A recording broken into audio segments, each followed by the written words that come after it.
있는 사람이 아니었습니다. 또 문이 열려서 자신이 기다리는 사람인가 하고 또 봤더니 역시나 그 사람이 아니었습니다. 이 시인은 자신이 이렇게 기다리고 있는 것은 수동적인 것 같은데 기다리는 동안 시인 자신이 그 사람에게 가고 있다는 것을 깨닫게 됩니다. 먼저 자신이 기다리고 있던 사람에게 마음이 갑니다. 이것을 김학철 교수는요, 능동적인 기다림이다 라는 표현을 사용을 하더라고요.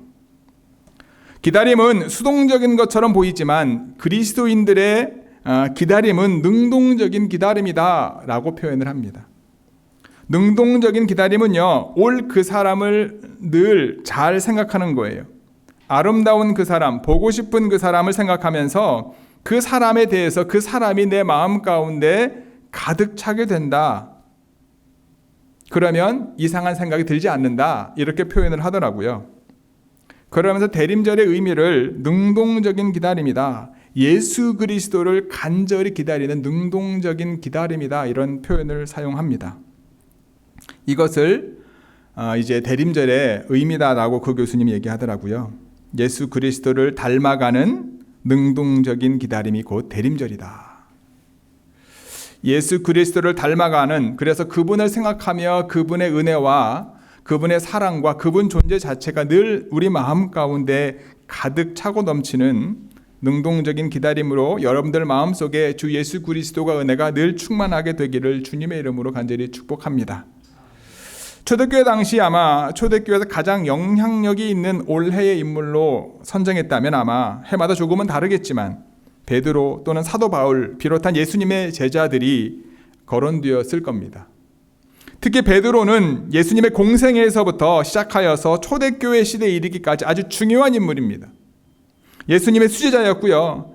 그가 고백했던 주는 그리스도시요 살아계신 하나님의 아들이십니다라고 하는 이 고백으로 인하여 베드로는 예수님으로부터 무엇을 받습니까? 천국 열쇠까지 받았습니다. 하지만 우리가 알고 있는 것처럼 그의 성격은 화끈하고 다혈질이었습니다. 예수님이 잡혔을 때는 3번이나 예수님을 모른다 부인했었습니다. 그랬던 베드로가 부활하신 예수님을 만나고 예수님께서 3번이나 부활하신 예수님을 만나고 예수님께서 부활하신 후에 승천하신 것을 본 후에 그의 인생은 완전히 달라졌습니다. 베드로는 자신과 같은 교회의 지도자들에게 특별히 당부의 말을 하고 있는 겁니다. 그 중에 하나인 베드로전서 5장 6절 말씀 우리 함께 읽어볼까요? 시작. 그러므로 하나님의 능하신 손 아래에서 겸손하라. 때가 되면 너희를 높이시리라. 따라할까요? 그러므로 하나님의 능하신 손 아래서 겸손하라. 때가 되면 너희를 높이시리라. 아멘. 메시지 성경은요, 좀 더 명확하게 그 뜻을 우리에게 이해하기 쉽게 말해줍니다. 뭐라고 나오냐면 거들먹거리지 마십시오. 때가 되면 하나님께서 여러분들을 높이실 것입니다. 하나님의 강한 손이 여러분들 위에 있으니 때가 되면 그분께서 여러분들을 높이실 것입니다. 자신과 같은 수많은 이들의 관심을 받고 수많은 영향력을 끼치고 본인이 가는 곳마다 교회가 세워지고 많은 이들이 은혜와 사랑과 역사를 경험했었음에도 불구하고 거들먹거리지 말라. 스스로에게 초대교회 지도자들에게 말하는 베드로의 모습을 봅니다. 부활하신 예수님을 만나고 승천하신 예수님을 본 후 그의 삶은 특권보다 기꺼이 고난을 받아들였고 이론보다는 경험을 중요하게 여겼고 겸손한 예수 그리스도의 몸된 종이 되었다라는 거예요. 실제 베드로는요, 지금 예수님의 초림과 재림 사이에 서 있었습니다. 예수님을 직접 만났고 함께 동거동락했고 죽는 것, 부활하신 것, 그리고 하늘로 올라가는 것을 다 경험했던 베드로였습니다. 올라가시면서 올라간 것대로 돌아올 거다라고 하는 그 주님의 음성까지 들었던 사람이 바로 베드로였습니다. 베드로는요, 베드로 전후서를 통해서 초림과 재림 사이에 있는 그리스도인들이 어떤 삶을 살아야 할지에 대해서 우리에게 말해주고 있는 거예요. 우리가 잘 알고 있듯이 베드로가 이 서신서를 쓰고 복음을 전할 당시에 초대교회는 어려움을 겪었습니다. 핍박을 받는 암울한 시대였습니다. 베드로와 초대교회 성도들은 암울한 시대에 살고 있었지만 최선을 다해 주님을 기다리면서 주님에 대한 약속을 굳게 붙잡고 있었던 겁니다. 그런데 우리가 알고 있는 것처럼, 지금도 오지 않았던 것처럼 그날을 기다리고 기다렸는데 오지 않습니다. 오셔야 될 분이 오지 않습니다. 예수님의 약속하신 것을 직접 들은 사람들은 거의 다 죽었습니다. 그래도 오시지 않습니다. 그러다 공동체 안에 주님의 기다림을 기다렸던 사람들이 지치게 되고 정말 오는 거 맞냐라는 의심이 생기기도 하고 여러 가지 그 안에서 어려움을 겪게 됩니다. 그때 베드로는 이야기하는 거지요. 하나님께서 아브라함과 야곱과 그리고 수많은 예언자들, 그들과 함께 했던 이 약속을 어떻게 지켰냐라는 거예요. 우리가 알고 있는 것처럼 하나님의 약속의 땅인 가나안 땅으로 가기 위해서 애굽에서 얼마나 오래 있었죠? 400여 년, 약 400년 동안 있었다라고 이야기하죠. 그리고 난 이후에 40년 동안 광야에서 헤매게 되고요. 어찌 되었든지 간에 하나님께서 아브라함과 야곱과 그리고 수많은 예언자들과 했던 약속을 어떻게 지키셨는지 신실하신 하나님을 믿음으로 고백하고 그것을 다시 기억해내는 베드로의 모습을 봅니다. 그러면서 깨어 준비하는 삶을 살아가야 되고 그날을 기다리는 사람답게 우리의 삶이 점점 주님과 가까워지기를 기대했던 베드로의 모습을 볼 수 있습니다. 베드로는요, 베드로 전서와 후서를 통해서 그 편지를 읽은 대상을 뭐라고 표현하냐면 흩어진 나그네라고 표현합니다. 그리고 하나님 아버지의 미리 아심을 따라 성령의 역사로 말미암아 예수님의 십자가의 죽으심을 통해 순종하는 사람이 된 사람들이라고 표현합니다. 즉 성령에 의해서 예수님의 사랑을 내가 믿고 알게 되는 거죠. 예수님을 통해서 하나님이 나를 얼마나 사랑하는지를 경험했던 사람들, 그 사람들에게 베드로 전후서를 보내는 거예요. 여러분과 저는 어떻습니까? 성령의 역사하심이 아니었다면 저와 여러분들이 예수 그리스도의 그 사랑을 알았겠습니까? 깨달았겠습니까? 예수님이 나를 위해서 십자가 죽으셨음을 믿게 됐을까요? 하나님이 얼마나 나를 사랑하시는지, 하나님이 나를 향한, 우리를 향한 신실하심이 얼마나 위대한지 우리가 어떻게 알 수 있었을까요? 성령의 역사하심으로 예수 그리스도를 통한 하나님의 사랑을 저와 여러분들이 경험했고 믿기 때문에 이곳에 와서 앉아 있는 거 아닙니까? 그래서 오늘은 하나님의 사랑을 경험한 우리는이라고 하는 제목으로 대림절 둘째 주를 어떻게 보내야 하는지에 대해서 함께 은혜를 나누고자 합니다. 첫 번째, 하나님의 사랑을 경험한 우리는요, 주께 하루가 1000년 같고 1000년이 하루 같다는 것을 잊지 말아야 합니다. 같이 읽어볼까요? 시작. 주께 하루가 1000년 같고 1000년이 하루 같다는 것을 잊지 말아야 합니다. 8절 말씀 함께 읽겠습니다. 사랑하는 자들아, 주께는 하루가 1000년 같고 1000년이 하루 같다는 이 한 가지를 잊지 말라. 아멘. 사도 베드로는요, 이 말씀, 이게 시편 90편 4절의 말씀을 인용한 겁니다. 같이 읽어볼까요? 시작.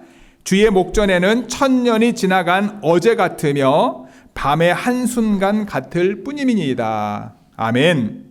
인간이 길다고 생각하는 1000년이라고 하는 시간 길죠. 우리가 100년도 긴데 하나님께는 순간이다라는 거예요. 그리스가 세계를 정복하고 그들의 언어가 만국 공통어가 되었을 때 성경, 히브리어 성경도 그리스어로 번역되어야 했습니다. 그 시기에 70명의 히브리 장로들이 번역한 성경이 70인역이라고 합니다. LXX라고 표현하면 여러분들 다 알 수 있어요. 볼 수 있습니다. 현존하는 70인역 성경은 가장 오래된 헬라어 구약 성경입니다.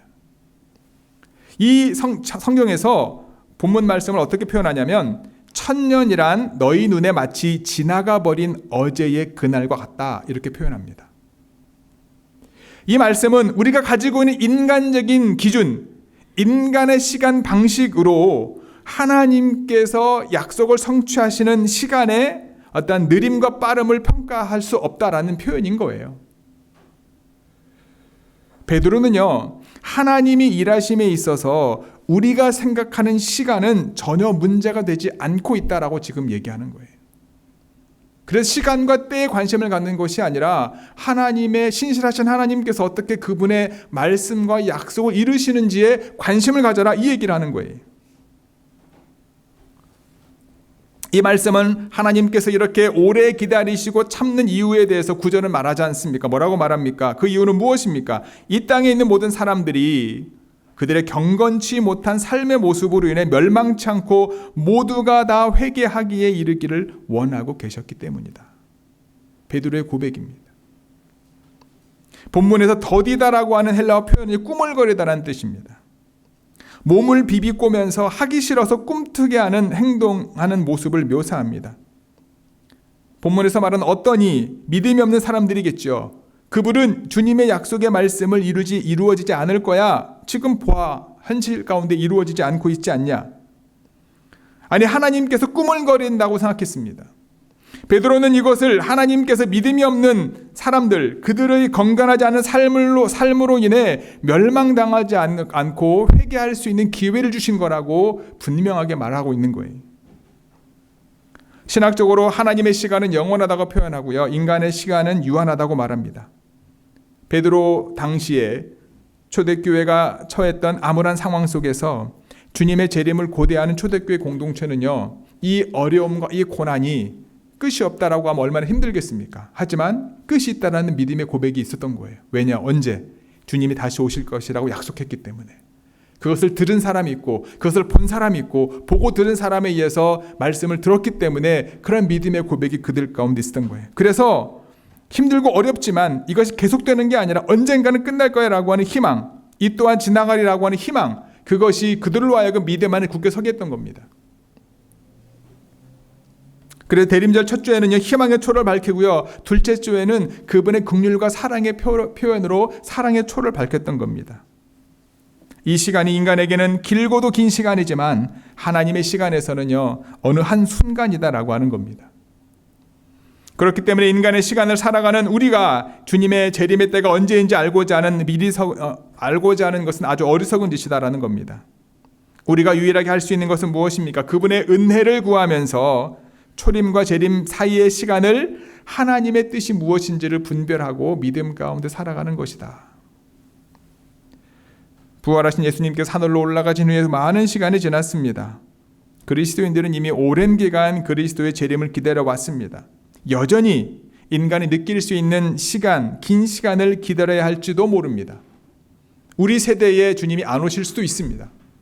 그러나 임마누엘의 하나님께서 저와 여러분들과 함께 계심을 잊지 마시기 바랍니다. 긍휼과 사랑으로의 부르심에 믿음으로 응답하는 저와 여러분 모두가 되기를 주님의 이름으로 간절히 축복합니다. 하나님의 사랑을 경험한 우리는 두 번째, 거룩한 행실과 경건함으로 하나님의 나를 간절히 사모해야 합니다. 우리 11, 12절 읽어볼까요? 시작. 이 모든 것이 이렇게 풀어지리니 너희가 어떠한 사람이 되어야 마땅하냐? 거룩한 행실과 경건함으로 하나님의 날이 임하기를 바라보고 간절히 사모하라. 아멘. 기다림의 시간을 사는 지혜는요, 거룩한 행실과 경건함을 가지고 사는 겁니다. 거룩한 행실이란 무엇입니까? 세상 사람들의 행실과 구별되는 겁니다. 이 세상에 가치가 있다고 하는 것 중에서 하나님 편에서는 가치가 없는 것들이 얼마나 많습니까? 그것을 잘 구별하는 지혜를 가지고 있어야 된다라고 말하는 겁니다. 하나님 앞에서 거룩한 자로 경건한 삶을 살면서 주님의 때를 준비하라는 겁니다. 교회에 들어온 거짓 교사들은 성도들이 가져야 될 거룩한 행실과 경건함을 무너뜨리려고 합니다. 그들은 육체의 정욕을 따르면서 허탄한 자랑을 강조합니다. 그들은 죄를 짓는 데 쉬지 않으며 여러 사람들을 미혹합니다.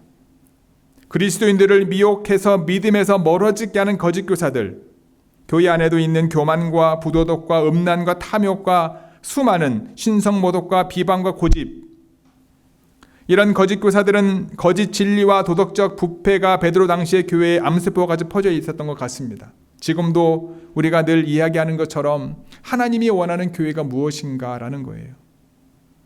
찬양 인도자가 얘기했던 것은 분명히 건물은 아닌데 우리가 관심을 두고 있는 것이 어딘가라는 거예요. 고난에 동참하고 고난에 동참하자고 강력하게 요청하며 자신의 삶을 드렸던 수많은 믿음의 선배들이 있었지만 지금 어느 누가 신앙생활하는 믿음의 지체들이 고난에 동참하자는 말을 그렇게 자연스럽게 강조하고 이야기합니까? 예수 그리스도의 복음과 그분의 십자가의 은혜를 감사하고는 있지만 내 삶 가운데서 그 길을 걸어가는 것을 주저하는 것이 우리의 모습인 경우가 얼마나 많습니까?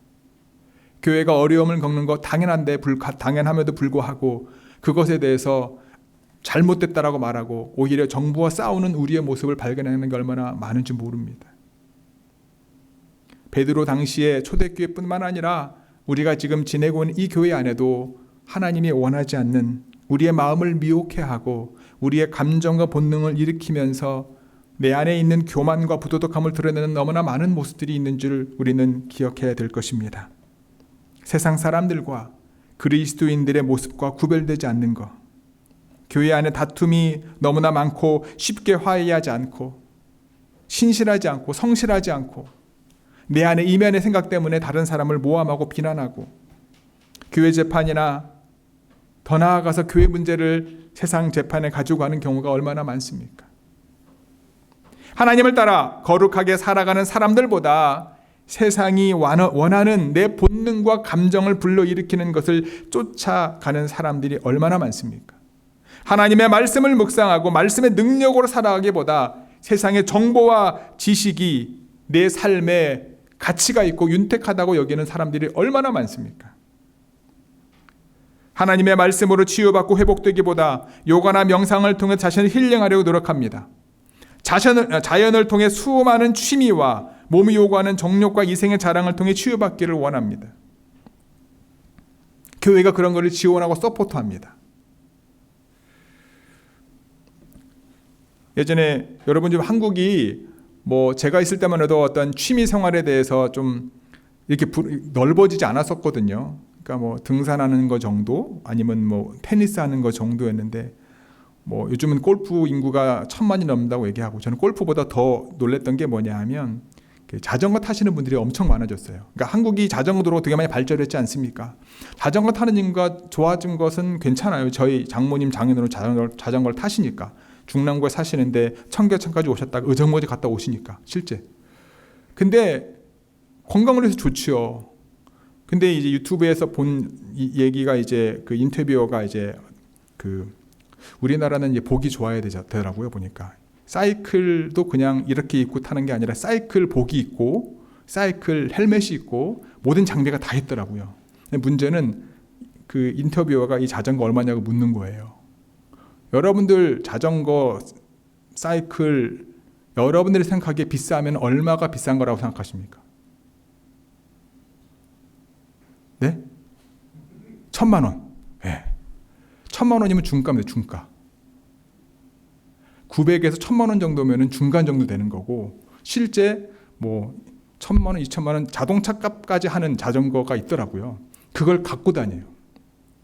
그래서 자전거 타고 난 다음에 집 안에 자전거 세트 걸어놓는 데가 있어요. 그만큼 가벼운 것도 있고 여러 가지 그 바퀴 하나가 되게 비싸고 티타늄으로 되고 되게 많더라고요. 근데 정말로 매니아만 하는 게 아니라 많은 사람들이 그것에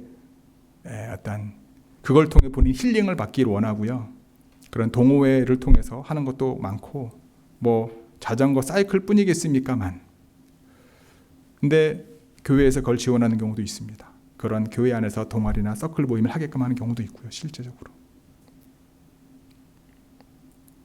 세상 사람들과 달라야 될 그리스도인들이 세상 사람들과 구별되어야 될 그리스도인들이 세상 사람들과 똑같아지는 모습. 그게 뭐가 문제냐? 열심히 신앙생활하면서 누릴 거 누리면 되지 라고 하는 우리의 모습들.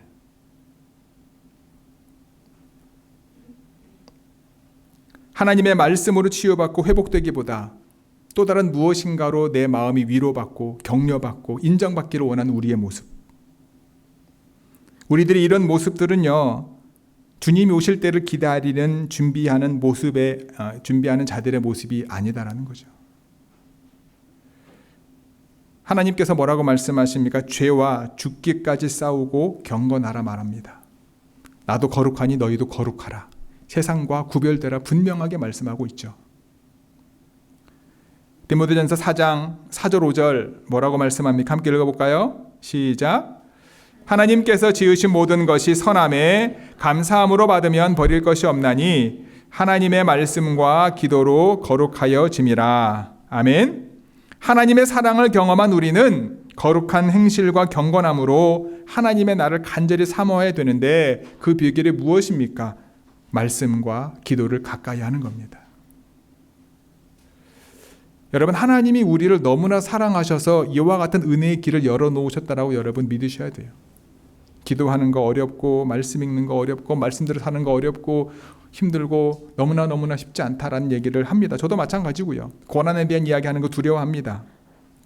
하지만 그 길이 하나님이 정말로 우리를 사랑하시는 길이요, 예수님께서 우리를 너무나 사랑하셔서 자신의 모든 것을 내어놓으면서까지 보여주셨던 믿음의 길이다라는 거예요.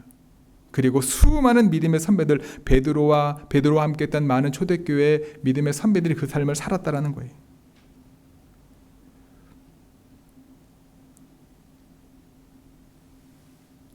대림절은 밤하늘에 춤을 추는 천사들과 동쪽에서 반짝이는 별들과 그 위에서 태어난 아기, 그와 같은 많은 일들을 생각하는 절기입니다. 심지어 공원들이나 가게들도, 또한 주님을 믿지 않는 이들도 아주 예쁘고 아름다운 크리스마스 장식을 바꾸며 축하하려 합니다. 저희 동네도 보니까 산마테오 다운타운은 가보진 않았는데 벌렌게임 에비뉴 다운타운에 가보니까 거의 그냥 도로가, 길이 전체가 다 이제 환하더라고요. 근데 여러분 기억하십시오. 이 모든 것들은 일시적일 수밖에 없습니다. 일시적인 것에 잠시 동참하고 기뻐하는 것 좋습니다. 함께 축하합시다. 주님의 탄생을 축하하고 함께 셀러브레이션이 필요하죠. 하지만 우리가 간절히 사모해야 될 것은 주님의 의에 의해 완전한 통치가 이루어질 하나님의 그 날임을 잊지 않는 저와 여러분들이 되기를 주님의 이름으로 축복합니다. 그럴 때일수록 말씀과 기도를 사모함으로, 거룩한 행실과 경건함으로 하나님의 사랑을 받은 자로서 하나님의 나를 간절히 사모하는 우리 좋은교회 모든 성도 여러분들이 되시기를 주님의 이름으로 축복합니다. 하나님의 사랑을 경험한 우리는요, 세 번째, 주 앞에서 평강 가운데 나타나기를 힘써야 합니다. 14절 말씀 함께 읽겠습니다. 시작. 그러므로 사랑하는 자들아, 점도 없고 흠도 없어 평강 가운데서 나타나기를 힘쓰라. 아멘. 여기서 힘쓰다라는 헬라어 의미가 뭐냐면 진지하게 노력하다, 열중하다입니다. 본문 14절에 주 앞에서 점도 없고 흠도 없이 평강 가운데 나타나기를 힘쓰라는 말씀을 좀 이해하기 쉽게 풀으면요, 너희는 평강 가운데 점과 흠이 없이 발견되도록 점과 흠이 없는 그분에게 열중하라는 겁니다.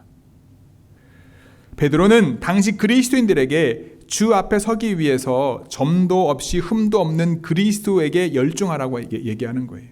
내 삶을 율법을 통해서, 내 열심과 열정을 통해서 하나님의 거룩함을 이루는 것이 아니라 흠도 없고 점도 없이 정말로 순결한 예수 그리스도에게 열중하라, 집중하라, 그 의미를 얘기하는 거예요. 베드로는 3년 동안 그리스도를 따라다니면서 자신의 열정을 나타낸 때가 있었습니다. 하지만 우리가 알고 있는 것처럼 예수님께서 잡히시던 날 3번이나 예수님을 모른다 했습니다. 자신의 연약함을 정말로 철저하게 깨달았습니다. 새벽 딱 울 때마다 그때를 기억하면서 하나님 앞에 철저히 회개했을 겁니다. 평생 회개했을 겁니다. 그러나 베드로는 인간의 연약이 자신만이 아니라 함께 부르심을 입은, 하나님의 사랑을 받은, 하나님의 선택된 믿음의 모든 이들에게 동일하게 적용된다라고 이야기하는 거죠. 그래서 연약함 가운데 누구에게 집중해야 된다? 예수 그리스도에게 집중해야 된다. 왜 그리스도에게 집중해야 됩니까? 베드로 당시 그리스도인들을 향한 박해의 지역은 점점 넓어졌지요. 강해졌지요. 베드로조차도 앞날이 막막합니다. 여러분, 우리가 어떤 시간적인 것이 지나서 우리가 역사를 돌아보니까 힘들고 어려운 중에도 믿음을 지켰고 그 믿음의 복음이 전해져서 우리에게까지 왔다라고 믿지만 그 당시에 그곳에 있는 이들이 겪었을 힘들고 어려움은 어땠을까? 여러분, 쉽지 않았을 거라 생각합니다. 그러나 장래에 어떠한 일이 닥칠지 알지 못했지만 베드로는 그리스도인들에게 하나님이 약속하셨던 새 하늘과 새 땅을 바라보라 라고 계속해서 말하는 거예요. 사랑하는 그리스도인들이 바라보는 그곳에는 하나님의 의인 예수 그리스도 계시기 때문이다. 예수 그리스도는 참 평강입니다. 그분의 평강은 세상이 줄 수 있는 것이 아니죠. 박해를 당하며 흩어진 나그네로 사는 그리스도인들에게 평강이 있을 수 있을까요? 쉽지 않죠. 어렵습니다. 흩어져 사는 것도 힘들고 어려운 노릇인데 나그네로 일평생 살아가는 것이 얼마나 힘들고 어렵습니까? 하지만 그리스도인은 주 예수님께 주신 평강, 그 평강을 누리면서 그 안에서 그리스도에게 열중하는 것, 이것이 베드로를 통해 우리에게 원하는 겁니다. 이러한 신앙의 삶을 사는 사람들이 찬양과 고백을 드릴 수 있는 거죠. 세상과 나는 간 곳 없고 구속한 주만 보이도다. 평강 가운데 발견되는 그리스도의 모습이 바로 이런 모습이지 않을까.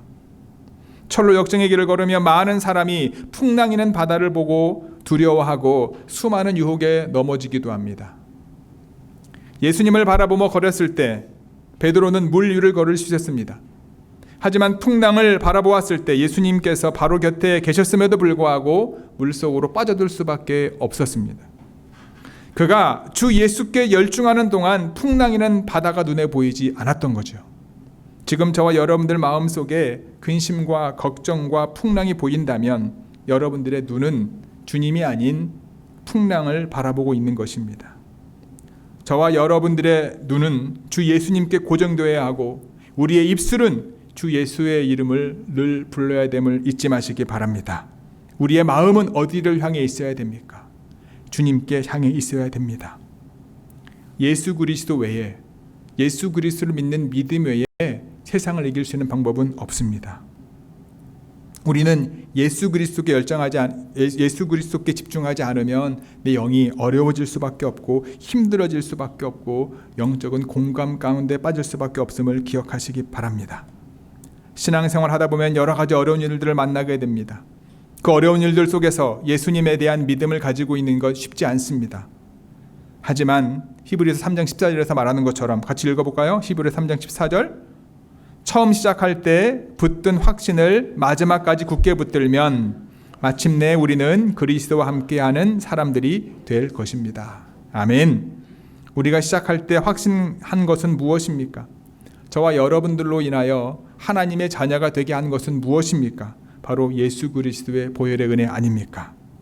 예수님께서 이루신 구원에 대한 확신, 그것을 끝까지 붙드는 저와 여러분 모두가 되기를 주님의 이름으로 간절히 축복하고 기도합니다. 바울은 로마 감옥에 투옥하고 죽음을 날을 기다리면서 디모데후서 1장을 통해 이런 말씀을 하지요. 내가 또 이 고난을 받되 부끄러워하지 아니함은 내가 믿는 자를 내가 알고 또한 내가 의탁한 것을 그날까지 그가 능히 지키실 줄을 확신한다.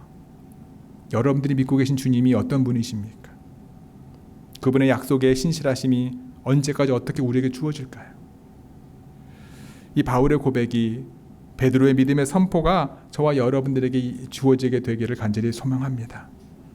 하나님이 이 자리로 부르시는 이유는요, 우리를 고생시키기 위함도 아니요, 우리를 너무나 사랑하셔서 그분의 은혜와 그분이 정말로 주시기를 원하시는 하나님 나라인 것임을 잊지 않는 저와 여러분들이 되기를 바랍니다. 우리의 삶의 자리 속에서 지금도 우리를 그리스도에게서 멀게 만드는 수많은 유혹의 세력들이 있습니다. 그 세력들은 우리를 그리스도에게서 떨어지게 하고요, 온갖 수단과 방법을 가리고 우리의 눈을 가리고 귀를 막게 만듭니다. 우리는 지금 우리의 믿음이 그리스도께 견고하게 서 있어야 됨을 믿으시기 바랍니다. 주님의 사랑을 끊을 어떠한 존재도 없습니다. 우리를 사랑하셔서 유보해 주신 주님의 때가 아직 오지 않은 이때를 말씀과 기도를 통해 거룩한 삶으로 믿음 가운데 나아가는 저와 여러분들이 되기를 바랍니다. 주님 앞에서 주님이 주시는 평강 가운데 주님을 정말로 기쁨으로 바라보고 만날 수 있도록 우리에게 새 하늘과 새 땅을 주실 주님의 나라를 간절히 사모하는 우리 대림절 두 번째 주간이 되길 주님의 이름으로 간절히 축복하고 기도합니다. 아멘. 기도하시겠습니다.